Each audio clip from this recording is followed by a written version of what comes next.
if today I have to introduce you to someone, how would you describe yourself today in one line?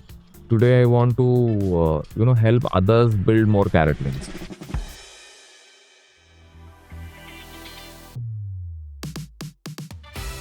It's amazing how many entrepreneurs I meet who have gotten so dependent on caffeine, actually, where literally I was talking to someone, he was telling me that he used to drink 2 liters of coffee a day.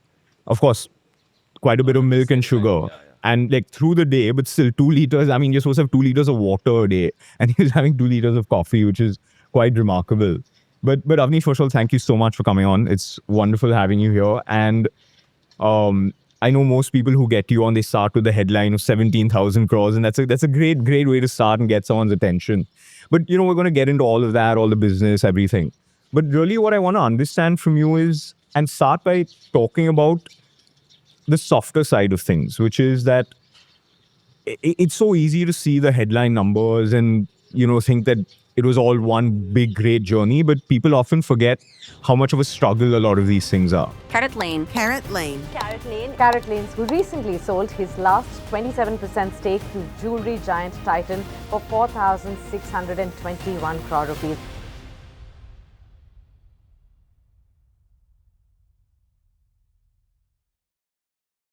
Which sports do you like? I actually follow a lot of sports. Obviously, I watch cricket, football, and basketball the most. But You like the IPL? see, I like the IPL for the simple reason that there's so much young talent which emerges from that. So I actually had stopped for watching the IPL for a few years because I don't like this six hitting continuously, that kind of cricket. But when I was watching the India-England Test series, there were so many young players who I had not even heard of. So I almost felt as if I was disconnected with Indian cricket. And all of those people had made their name in the IPL. So that is when I went back to watching the IPL, because I realized that just to keep track of, all these exciting, talented young players who are coming through, I had to watch the IPL.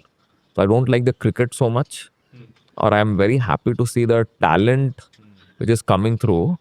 The only thing is I wish there was, something like an IPL for test cricket or for the longer format, because I'm kind of starting to feel that, everybody wants to just play this format. So the desire to play the longer game is not there possibly. Right. If you got the chance, would you ever buy an IPL team? I think today it's not a good investment because already very, very overvalued. But yeah, if I got a chance to run an IPL team, I would love to do that. What do you see as a distinction? See, one is that, when you want to buy a team, right? It's like you are thinking as an investor, right?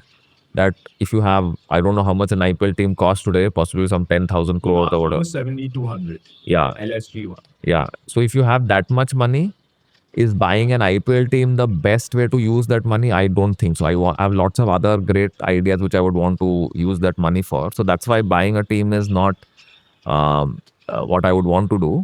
But, running a team then it appeals to, how you think about sports, how you can create the whole Moneyball thing. Can you use data to find advantages? Can you think strategy and, all of that? That's a lot of fun that ways. And, in terms of working with the most talented people in the world, right?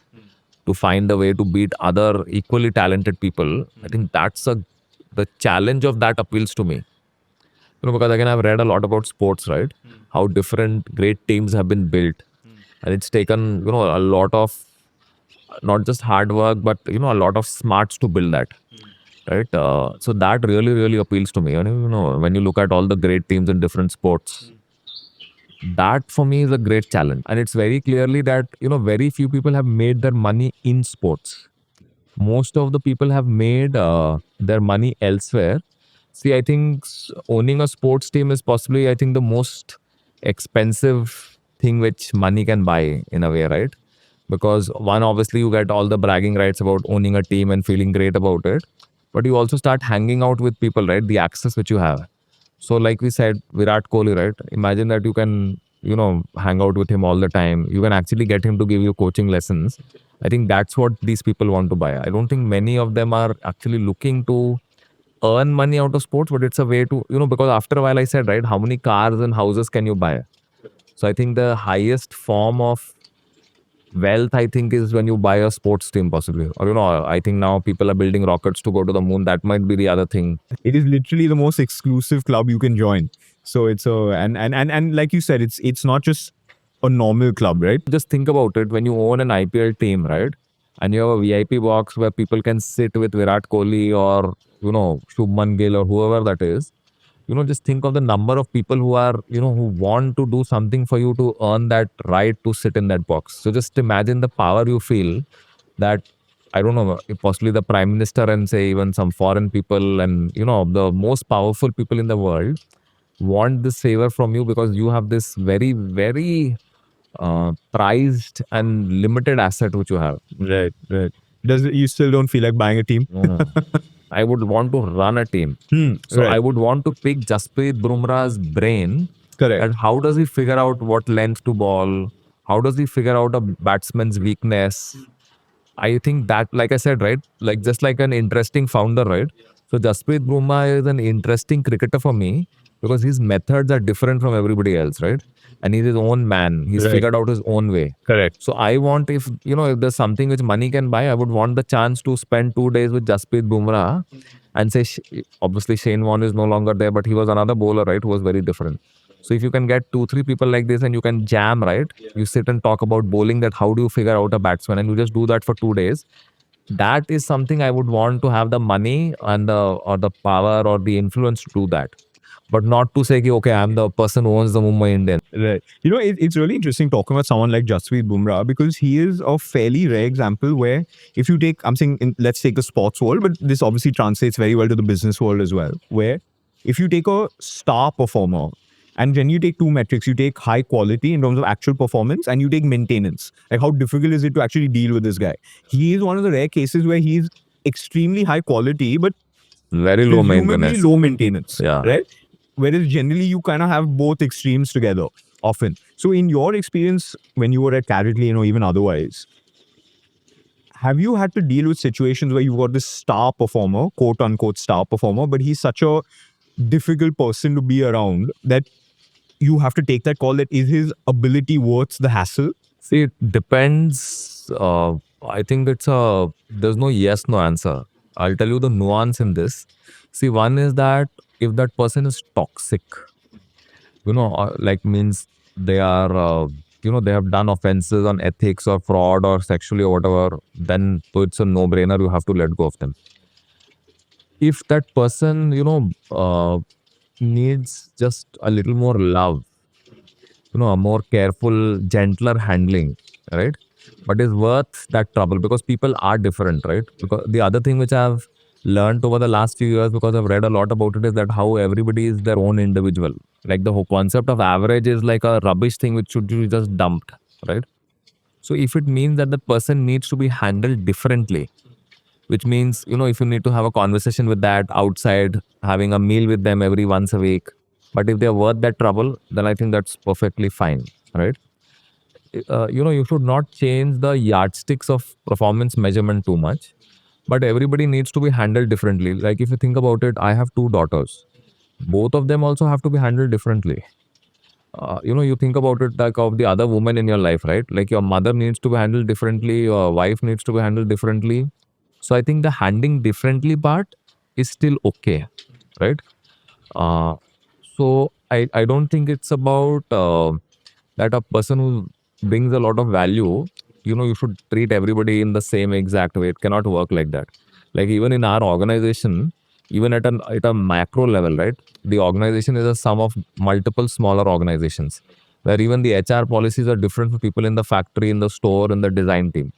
So it's because, that is the nature of that thing, right? A person who's very, very creative, their creativity comes from being handled in a certain way, right? So if they say that I can't come to office, I need to sit in a quiet place and work.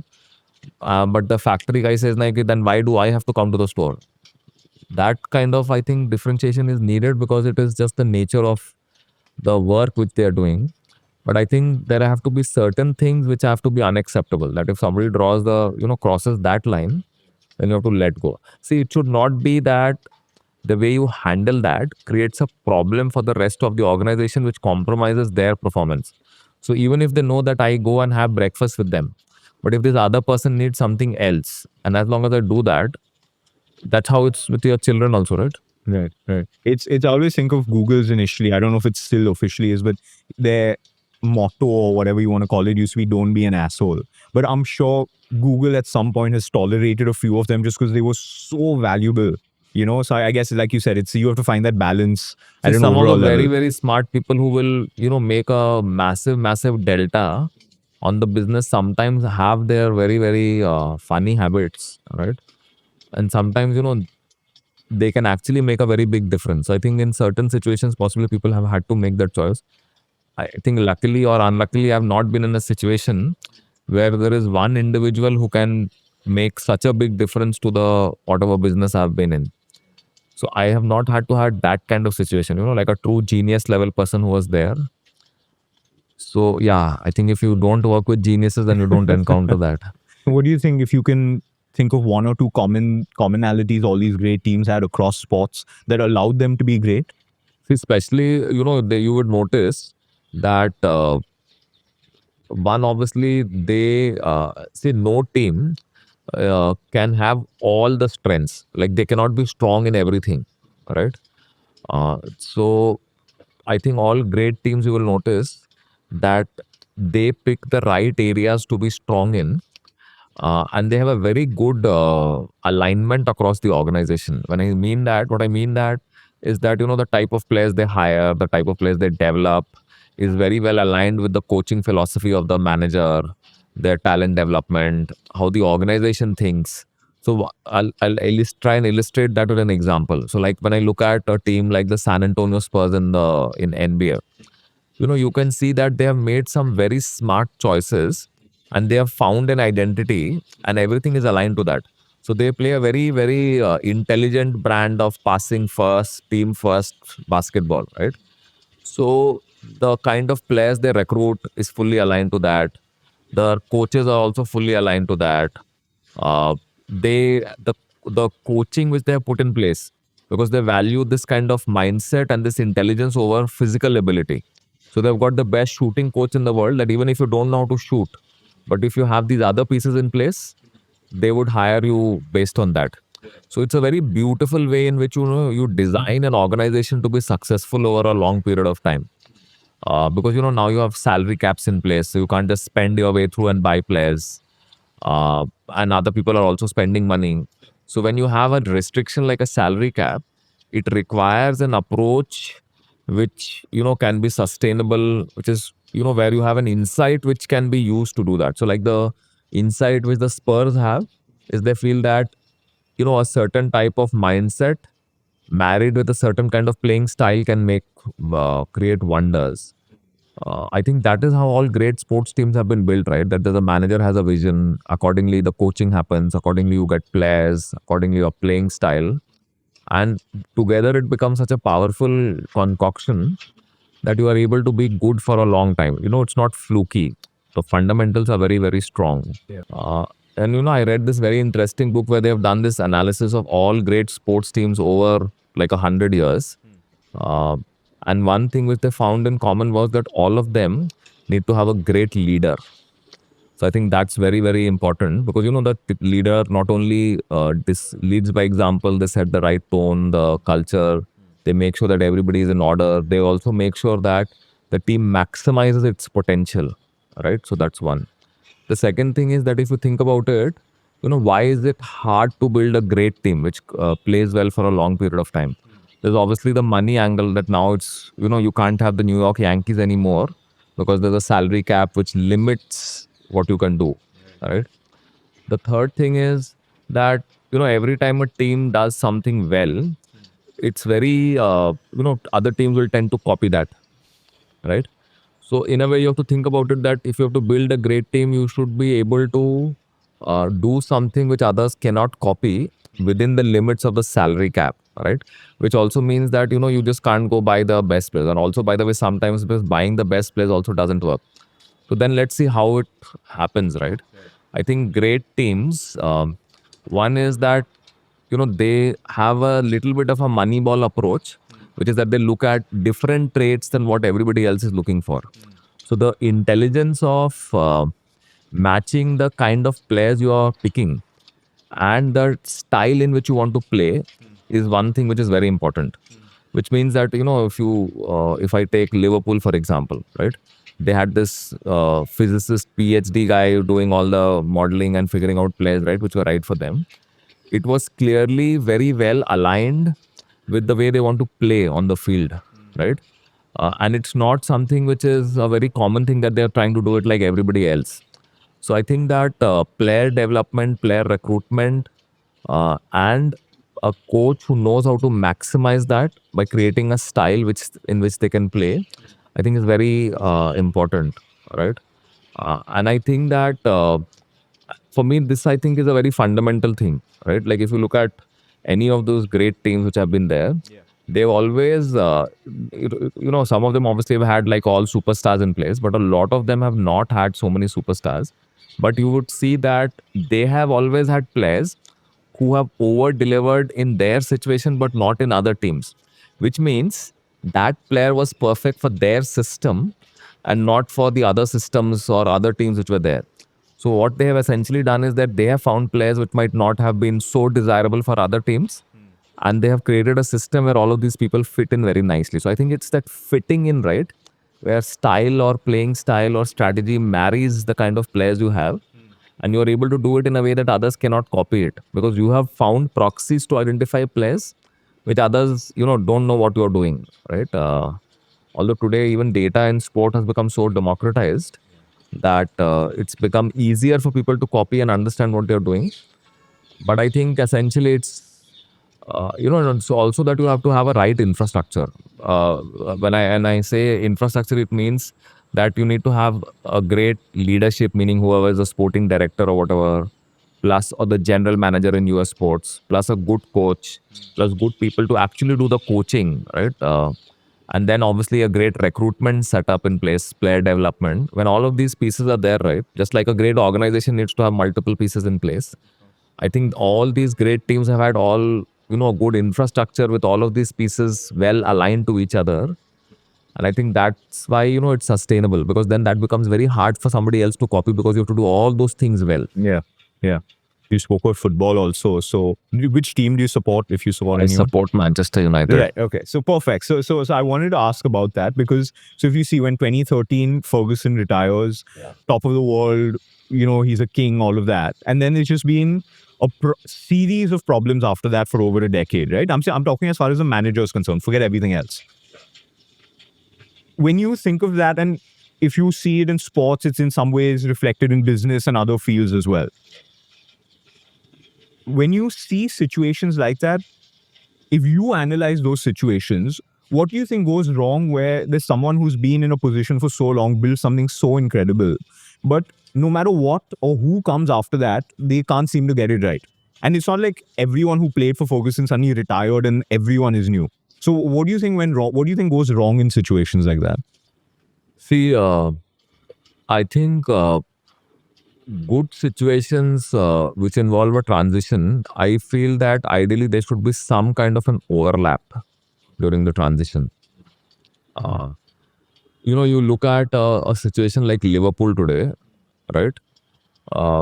The reason they have gotten it right is, right, because Klopp left and Arne Slot has come in and he's actually made the team better. That they have the whole organization infrastructure in place. The whole organization infrastructure was not dependent on Klopp. So, they have the smartest recruitment team, right, where they use very, very sophisticated data models to identify players which fit their system, not just players who are very good, but players which fit their system, right? And also Klopp had, created the right kind of culture, which are almost, leveraged the culture of the supporters also, right? The intensity which was there. So when Klopp left, one, that there was an established strong team in place. There was a clear playing style. And there was also, a lot of other pieces which were making Liverpool was still in place. So they still had a great sporting director. They had the right, recruitment infrastructure in place. So they had good players. Now you compare that to Ferguson. Everything was dependent on Ferguson. He was the one person who was doing all of it. So when Fergie left, everything which was good about what made United great left with him. But when Klopp left, while the manager left, a lot of the other pieces were still there.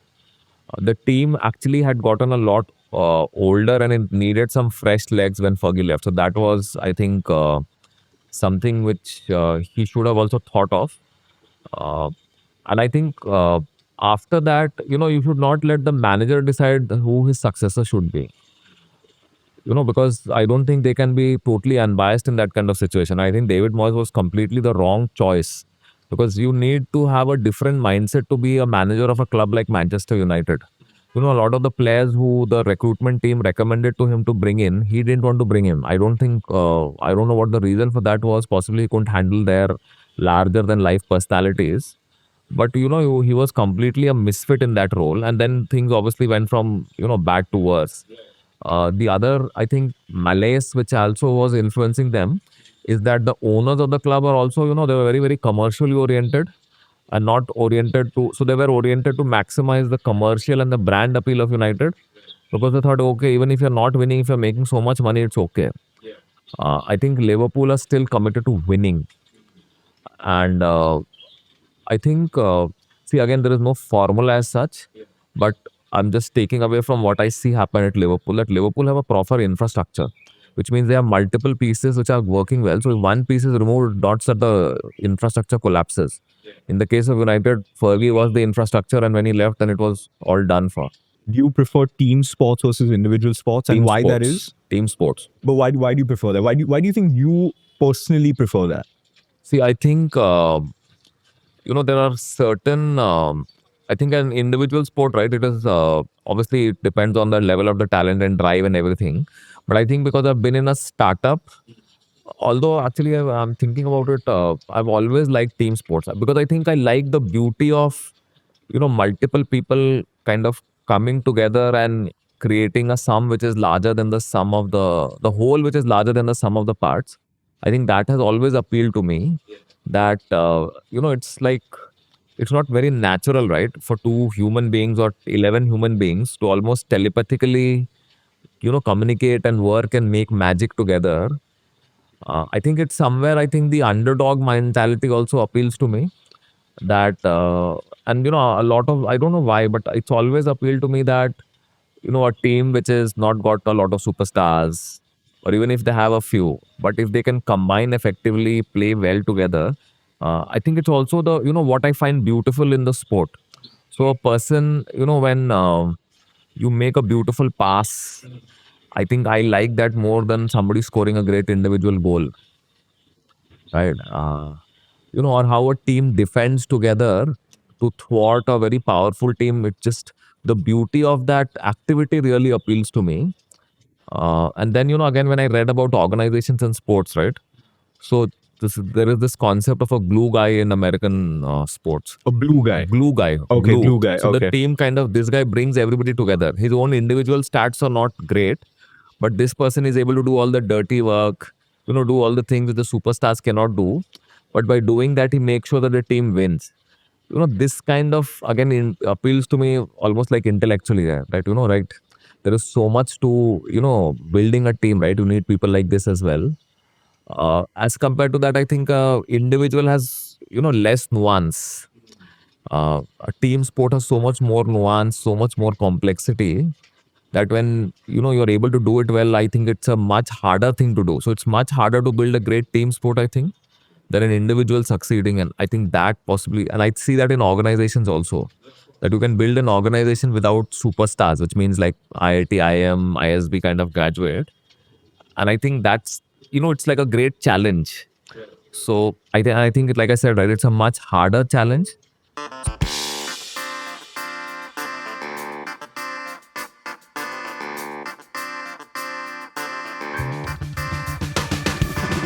How do you think you've changed over time? You were saying that you've consciously and subconsciously trained your mind to do certain things. So how would you compare the Avnish of, say, 2008, 2010, the early days, versus when you actually exited the company?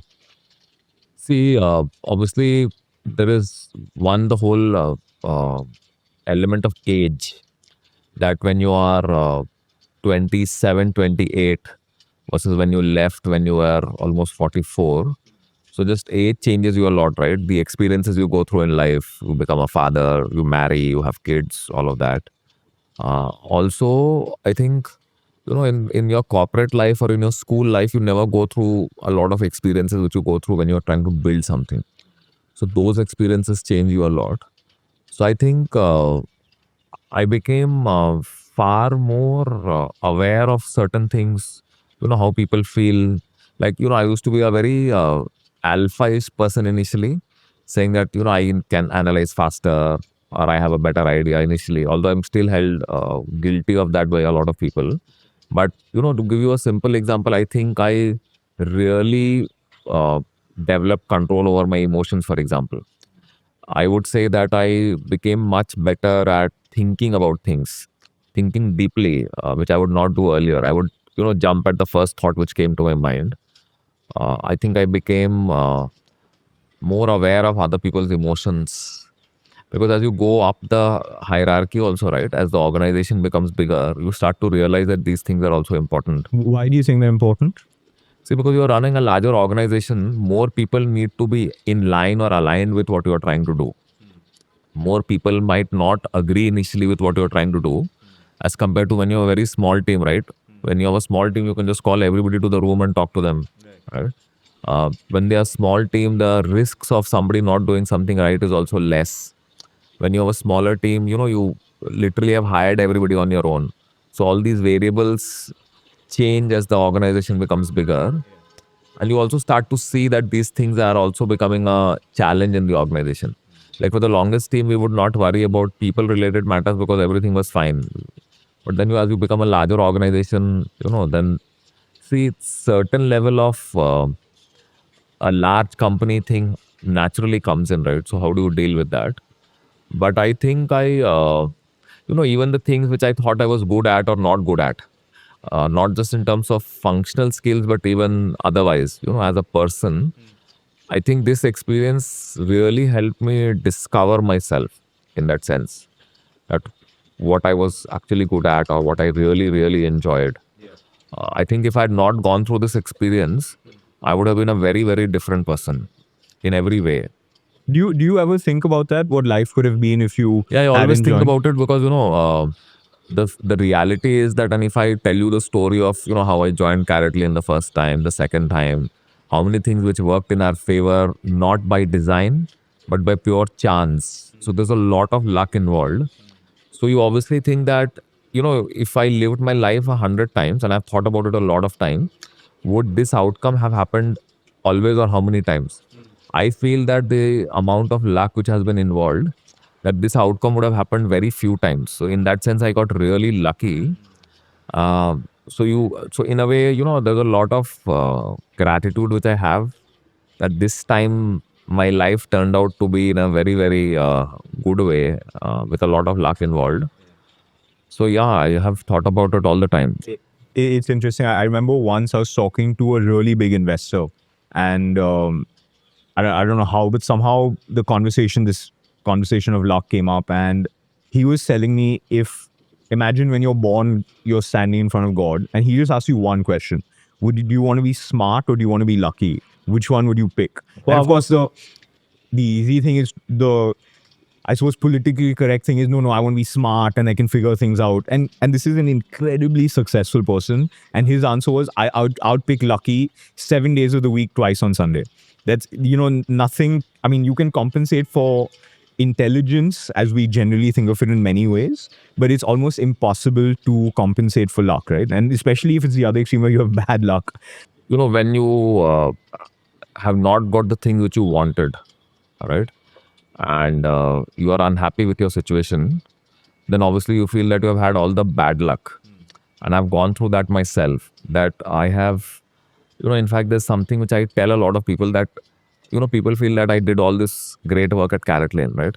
But I've been in other situations in life where I worked just as hard with just the same amount of passion, with the same amount of energy, but the outcomes are very different.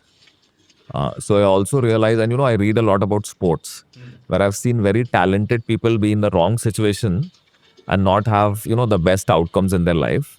And sometimes people land in great situations. So just reading a lot about that has given me good perspective. And then my own life, right? I think once you get that success, right? And you can never fool yourself. So you know how much effort has gone into it. You also know a lot of other smart people who have possibly not had the same situation. And the simple fact that you get all of this in life, I think most people have to thank whoever they pray to, or whatever is their source of belief in life, that things really have been special and favorable for me. I think it will take somebody who's got a very very crazy level of ego or narcissism to feel that no, it was all because of me. But I think, when you have been in that very small percentage of people who get certain things in life, then you have to realize that. Simple things like, people don't know this, although I tell this to everybody. Like, in college, my grades have been terrible, right?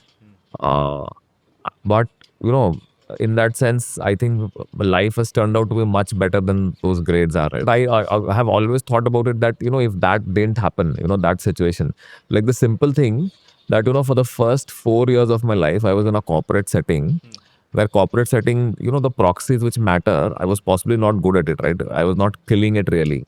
So the whole thing that the startup situation emerged in this country, and I think that was more favorable for my mindset, skill set, everything. So that itself, if I was born 10 years earlier, then it doesn't happen. It's just something as simple as that. Because I'm sure a lot of people have, just been in government jobs or large corporate organizations where they have not got the opportunity to, be in a startup situation where everything is very different, right? The whole, what an organization expects from you changes dramatically, right? And even in a startup, whether that startup works well or not, the timing, so many things, there are so many factors. Yeah. It's like they talk about Steve Jobs and Bill Gates, right? You had to be 20 in the 70s to do what they did. If you were 10 or 30, there was See, no enough chance. people have done the same things at a different time Yeah. where it's not worked out. It's not that Carrot Lane was the first company which thought of selling jewelry online in India. Let me tell you that. Enough people thought of it, but I think, they say this about innovation, right? That a lot of the, a lot of other factors are in place so that at that the moment is ripe for such an innovation to happen. Right? Some consumer behavior has changed, technology has changed, some regulatory changes happened. So it is very natural, therefore, for a business like that to emerge. Which is why you will notice that whether you read about the history of innovation, that at the same time multiple people come up with the same idea. So there is, and it's happened so many times that it can't be a fluky thing. So there is a pattern to that. And that pattern happens because all the necessary ingredients for that to happen were kind of falling in place.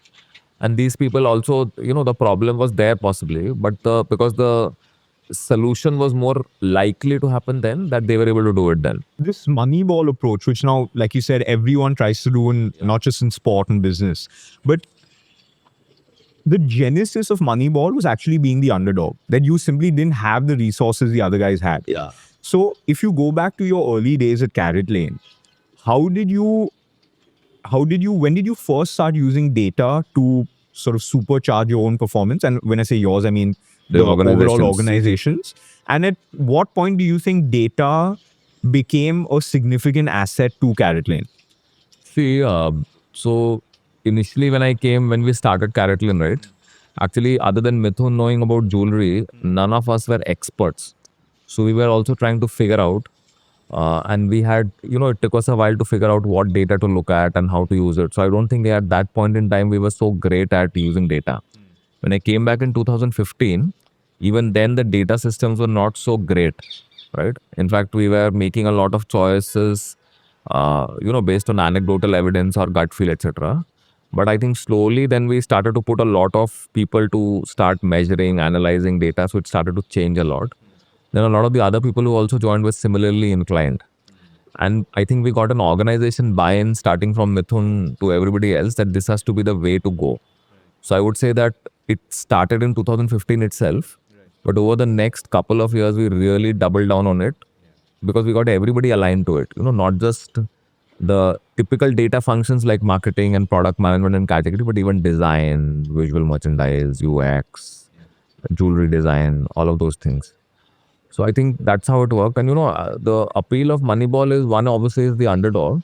The other is that any asset which you need, if it is constrained, then there's going to be a big fight over it, which means that it is you obviously will have to pay a lot of money for it, and you might still not get it.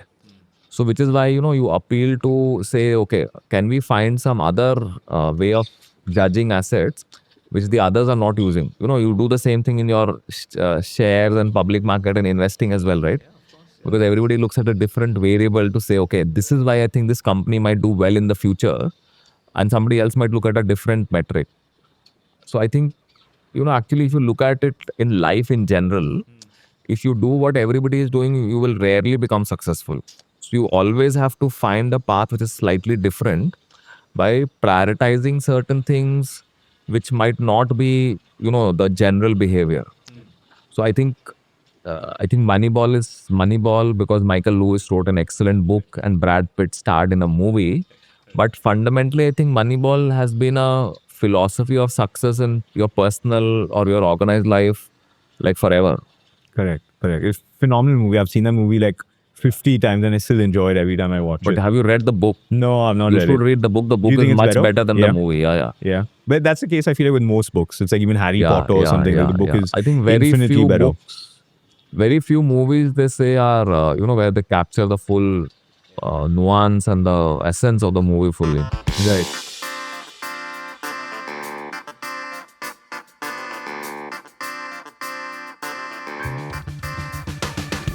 Do you, I don't know if you still do it, but when you were very actively involved in Carrot Lane, every time you go out anywhere and you see a woman, would you constantly scan her to see what jewelry she's wearing? Yes, and all figure the out time. why? And what did you learn about doing in that process? Did you ever see patterns among people? So you obviously see what kind of woman is wearing what kind of jewelry for what occasion, right? You also looked at other jewelry which was not ours and which was looking nice. So you would also think, why don't we have this kind of thing? Could you instantly tell that it wasn't yours? Yeah, we kind Yeah. of notice most of the time. And you also wanted to understand, right, by asking that person that what led them to, make this choice. See, the good thing is that every woman you would see is wearing some jewelry or the other. So in a way, everybody is a customer. Right. So, you always have these questions, right? Are they not aware of the brand? Don't they like the designs? Is the price high? Whatever. Because, I think you asked this in the beginning, right? About everybody cannot be made happy. So we also know that we are not trying to get 100% market share, right? We just want enough people to like it, like the design at the price with the story which we have to offer so that they buy.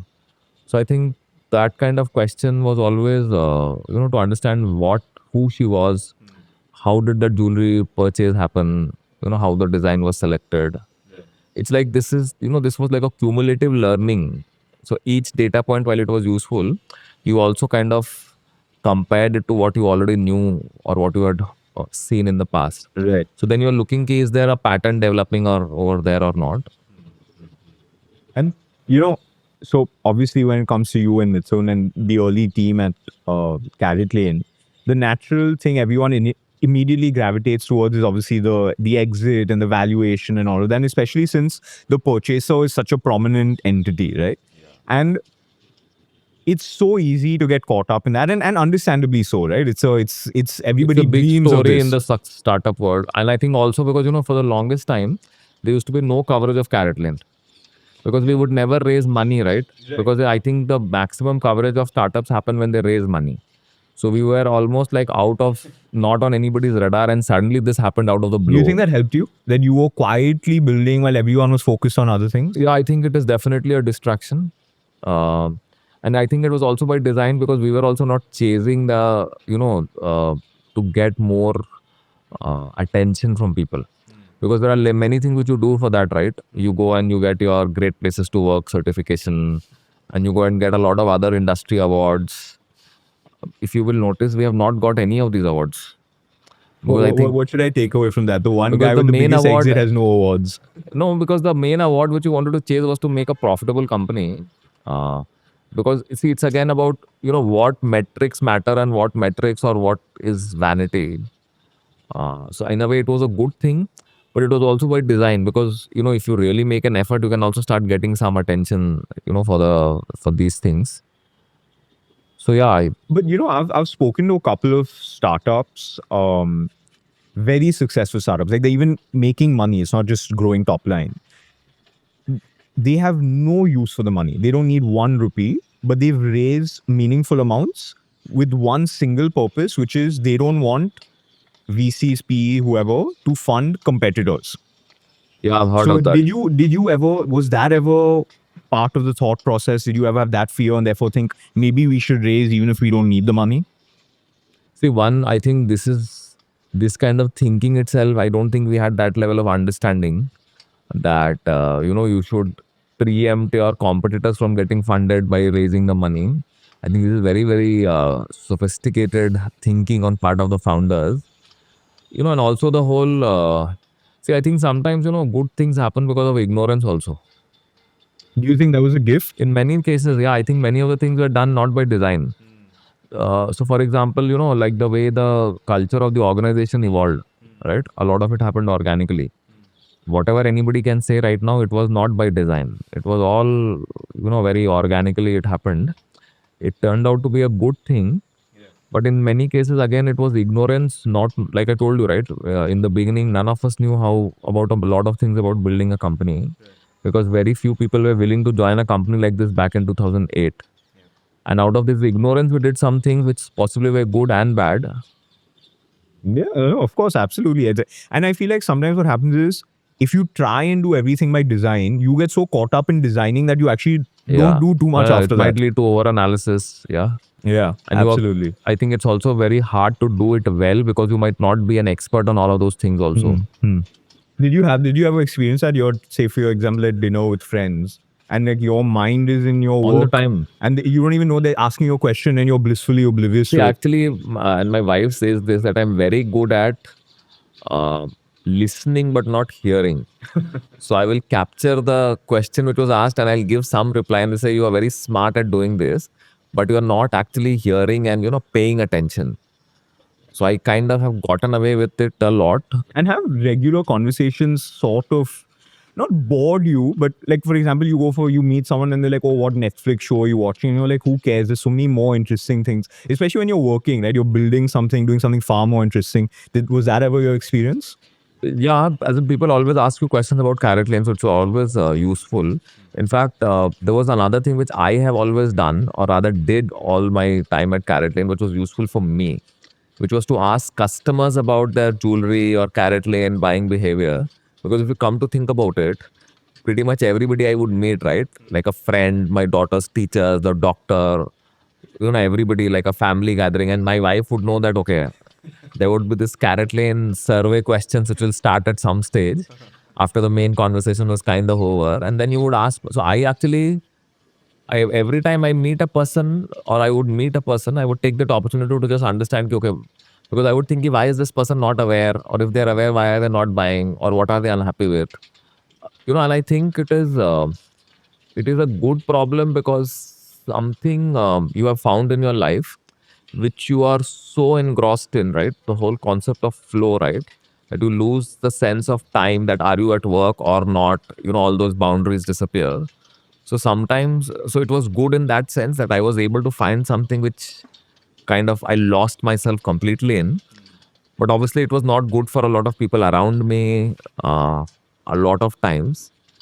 So I think, yeah, so there is a good thing which comes with meeting a lot of people, especially if you're in a consumer business, because actually all of these people are your consumers. If you are in that kind of business, so that really helps, I would say. If you have the curiosity to keep asking them some question which can help your understanding improve. Yeah. Do you know of Jeff Bezos' famous customer call with the group? Do you know that story? Where this is fairly early on in Amazon and he's trying to gauge the customer experience when they call the helpline. This is before all the bots were there who could answer the questions in a chat. And so the team's like, everyone gets on with the customer representative within 60 seconds. And they were like, we're sure we have the data to prove it. He's like, okay, cool, let's just test it. So he pulls out the phone, dials the number, and he's on for like 10 minutes and no answer, right? So have you used similar tactics when you were at Carrot Lane? Like, for example, did you just order something to your house to see how it turned out? All the time. In fact, the same kind of thing, right? Yeah. that so for example we would say that a lot of customers say call the store directly, right?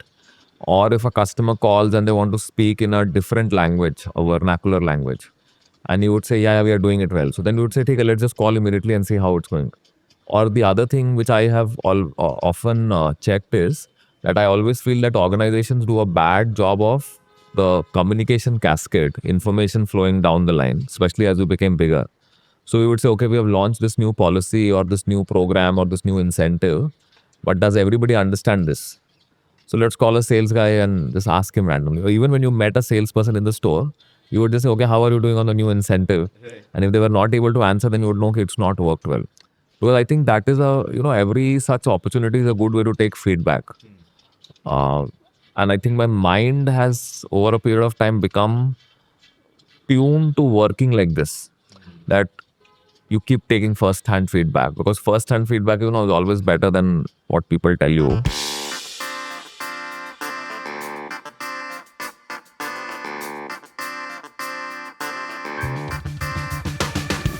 If today I have to introduce you to someone, how would you describe yourself today in one line?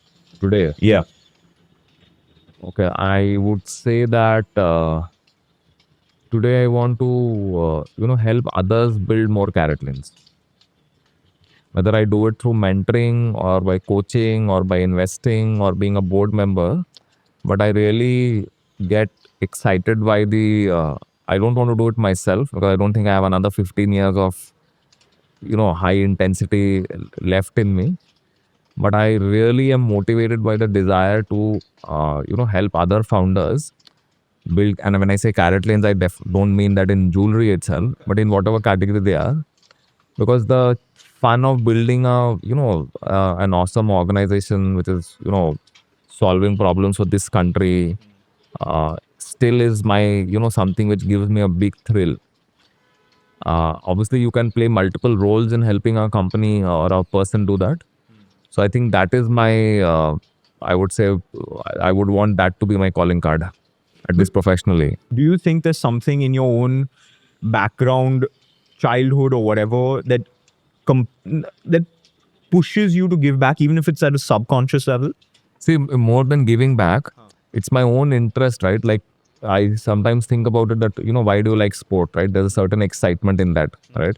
There is obviously far more excitement in a startup than say in a corporate job, right? You can do more stuff. That's because your reference point is carrot lane. You should ask some of the other startups if it's more No, but exciting. I think enough of them are like that. Yeah, I know, of Where course, there's yeah. always more action happening, more interesting things to be done, more things to be learned, more things to be tried.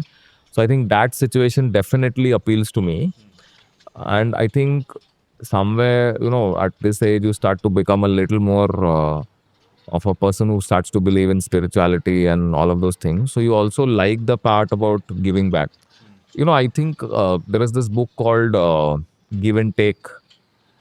Plus, if you read a lot of the Hindu Indian stuff also, there is always this thing, right, about giving, right? So somewhere, and I also, what they have taught me is that, it's not a purely something which comes from a thing of sacrifice and giving. You will notice that over a period of time, it actually is beneficial for you also. In what ways have you found that? See, just say in give and take, right? If you help a lot of people, right? Then you yourself also become a person who will create trust with others, right? Because people will see that you are genuine and you do it well. And when you build trust with others, now it pays back in many, many more ways. So today you can call upon a lot of people to help you. How does your network become like a really effective network? It can only become that when people feel that you are genuine, authentic, and you can be trusted. So in a way, by giving to people, you are creating your own network. So somebody you helped in the past, now if you want to help somebody else, you can actually ask that person to help that person, right?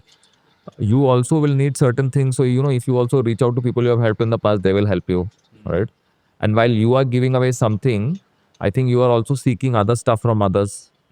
And I just feel that, when you are a good giver, you also, I think, get lucky in life that others are also willing to give to you. It not necessarily doesn't, it doesn't happen in a one-on-one situation for every case, but I think it happens enough. I think somewhere the it might sound unscientific, but I think somewhere the stars align to help you in that. And how do you think money or success, and because often success is really conflated with money, rightly or wrongly, I don't know. Yeah. But how do you think that has affected you, changed you, or even, I mean, in any ways, I don't know how, if it See, has one had is any that effect. obviously it gives you control, Yeah. right? Yeah. I think the best part about money is that it gives you, it allows you to make choices which you want to make. Like right now, I'm not doing anything, where you are making money in that sense, right? Like I would have made earlier. But and I'm, having this conversation with you. Possibly I couldn't have done that if I was in a different situation, right? Or, I've started to do a lot of other activities also, which I possibly could not have done if I was in a, like in a, if my financial situation, for lack of a better word, was different. So I think that choice is very important. The choice which money gives you, because eventually, even forget the kind of money many of these big people make, but otherwise also the needs which we have are not so much. Even if you live a nice life, you buy a nice house, you travel, you buy stuff, you get a nice car, but there's only so much you can spend on. You have to be really talented and have like extreme habits and extreme choices to spend a lot of money, right? It's not easy actually, for a man at least. So I think money just has made, you are not worried about your kids' future, for example. So that way, you have less stress in life, which means that you can use your time, in a more effective manner when you're positive and less stressed in life. You know, a lot of people I've spoken to, and just generally, if you read, stories and interviews and books on very successful people in a number of fields, a common concern a lot of them, or in fact, maybe all of them have had at some point is, especially the self-made ones, where they rose through significant struggles in life, whether it's in childhood or business or college or whatever. And being forged in fire is what allowed them to become who they are. The challenge, though, is the next generation simply won't have that struggle because they didn't have that. Tell right? me about it. So, how do you ever worry about All the that? time. But is there a solution to that? So I'll tell you, I have listened to a lot of podcasts of famous people where the same question has been discussed. And they have also not found an answer to this, because there is no simple answer. There are people who have said that their children have resented them because they tried to put them in hard situations, or they didn't give them a lot of money. And there is other side of the coin also, where people have said that because they gave them everything, they've become too soft, no ambition, they don't want to do anything, right? So there is both sides to it. And what I've also realized is that, see, they are also in a certain environment with other kids. So creating, a different situation for them is almost very artificial and unnatural. So it's going to be very hard, because every day they go to school and they do certain things with their kids, right? So if everybody is going to a certain foreign location for the summer break, you can't say let's go to a village and work with an NGO, because they will just then, not be able to handle that, right? So that's a really, really tough one, and I don't think there are any answers. The only thing which I try and do, which I would say I'm moderately successful, is that I feel that gratitude is a very powerful muscle which you can develop. Because what gratitude does for you is that it also makes you positive. And positivity is a very big thing to actually become lucky in life, because you will notice opportunities which others don't notice. So luck is, not just that something will fall in your place, right? You also have to take advantage of that. And the relationship between gratitude and positivity is also very clear, because when you see that, you good things are happening for you, then you will believe that yes, indeed good opportunities are there for me. You'll not become a cynic or a very skeptical person that way. And for that, we keep reminding ourselves, of all the good things which have happened, or the things which we have but others don't have.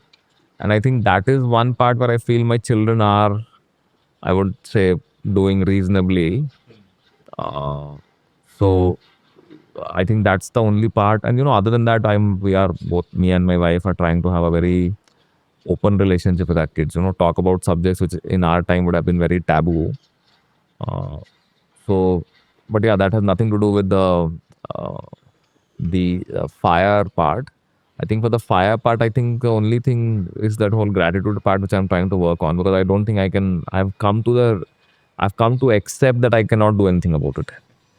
It's interesting because if you see, for example, like Buffett, of course, I mean, his is on a whole other level, but It's for still a long lot of time- money, right? Sorry? Even the money he will still leave his kids is not. it's incredible. I mean, nobody actually knows what the answer is, Yeah, of course, other than him. Yeah, or But even all the others. yeah, exactly. And because it's a standard, it's like, so you of course know the Giving Pledge, and so one of the interesting ways in which they try to convince people. So they're like, imagine you, whatever, that you earned it, you inherited, whatever, but somehow $100 billion land in your bank account tomorrow morning. Okay. So what do? You'll go, you'll buy a house, you'll buy a second house, you'll buy a third house, you'll buy a Ferrari, you'll buy a Lamborghini, you'll buy a plane, you'll buy a boat, you'll buy an island. Congratulations, you now have all of that and $99 billion. So what at some point you have to do something more meaningful with that money. And of course, in their case, time and effort and all of that. And when you see sort of examples like that, do you think that in some ways informs your, I mean, it's not, but I'm just using it as your sort of post Carrot Lane life, that you now have a lot more free time, but you have to be very judicial and sensible in how you allocate that time? See, I think there are two questions, right? See, the first thing is that, see, I'm nowhere close to the kind of wealth those people have, right? Like remotely also.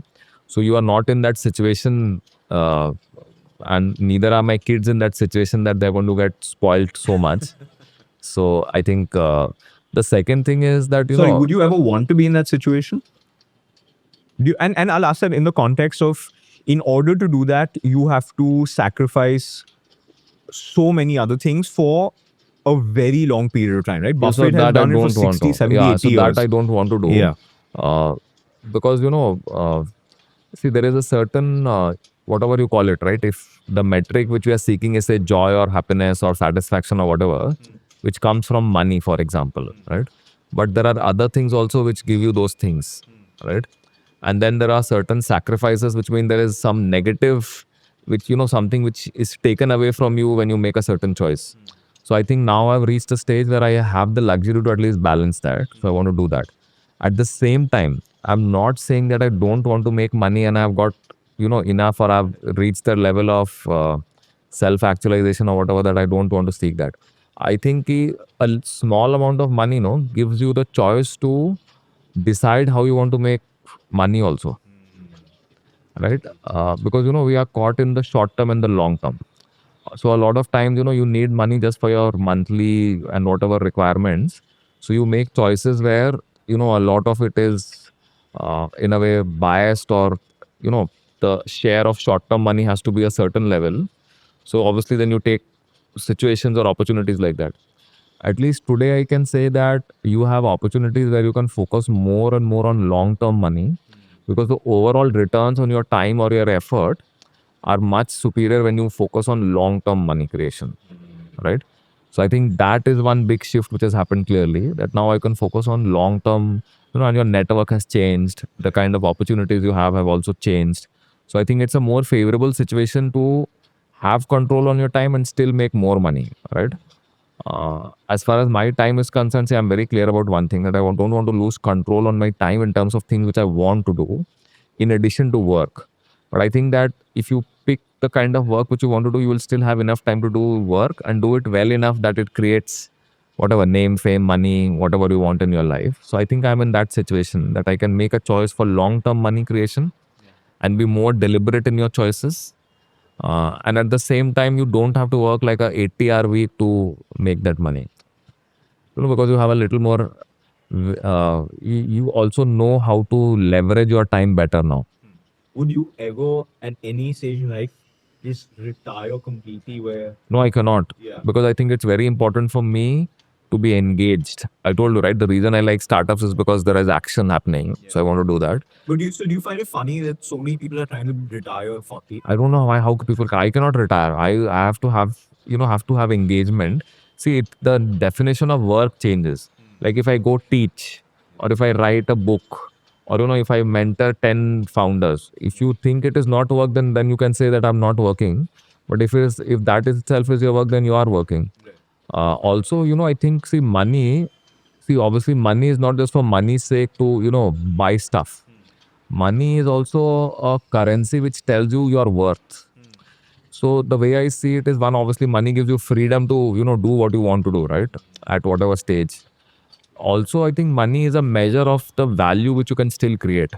Like for me, if somebody feels that they are willing to give me a certain amount of money, it means they feel that I'm still capable of doing something which is, valuable for them also. I never want to be in a situation that nobody feels that I cannot create any value. And see, the value in a way, you put your money where your mouth is, right? So if people say I'm very great and I know a lot of stuff or I can do this, but nobody feel that they would be willing to put their money on my ability, then it means I've lost that ability. I never want to be in that situation. And I feel like you have to stay sharp, right? Yeah, Whether, I mean, absolutely. just for life, whether you need the I money or agree not. completely. And See, a mental, the mental deterioration or the neurological deterioration happens after retirement because your mind is just not engaged. And our mind is also like your body, right? If you don't exercise it, and you don't stay with the times, then you will lose your edge and it will become, it'll start to decay. I never want to be in that situation. right. And you've seen there's so many cases of incredibly successful people, and they're absolutely mentally, physically perfect, and they just retire for whatever reason. And in a year, like they age like 20 years in 1 year. It's unbelievable how that happens. And see, work can change. You could just say that I want to become the best gardener in the world. And I'll put my mind on growing the most beautiful flowers. But something you have to have which makes you feel that, yes, I'm still valuable, right? See, even when I meet founders, right? You can make out if they find your conversation useful or not. Because if they find it useful, they will come back to you again. And you will also notice that somebody else will reach out saying, that guy met you and he found the conversation or your inputs very valuable. So I also want to meet you. So for me, that is a test. If that is not happening, that means they're just meeting me out of respect and not because I, can think through their problems well. Oh, you're just a good person to know. Like, Yeah. I know Nisha. Yeah. So Do you, I do you don't see a lot want of that? That it's knowing you is increasing their own cachet in I society. don't know whether knowing me increases their cachet, but I definitely am looking at it that every meeting which I am having with people, finally for me it is a measure of that, is my mind good enough, is my capability good enough for people to see value. Like even this podcast. See, the thing is that you also are, successful at a certain level as a podcaster, right? Which is why you want to bring me over here, right? So for me, that is still important because it goes to show that I can still have a useful enough conversation where I can possibly have a take on things. And for me, having a take is very important, right? Which is not the same generic view. So if tomorrow, whatever I say, people feel it's very run of the mill or then I will have to say, okay, then I'm losing that edge and I don't want to lose that edge. I've always wanted to ask someone who's had a very successful exit this question, which is that even in success, are there ever regrets? See, there's obviously one big regret because I think building a business in India, especially over the last 15, 17 years, by default will take a lot of compromise. Meaning there is, you just put every effort, every minute of your time into something. So it definitely comes at the compromise of a lot of other stuff.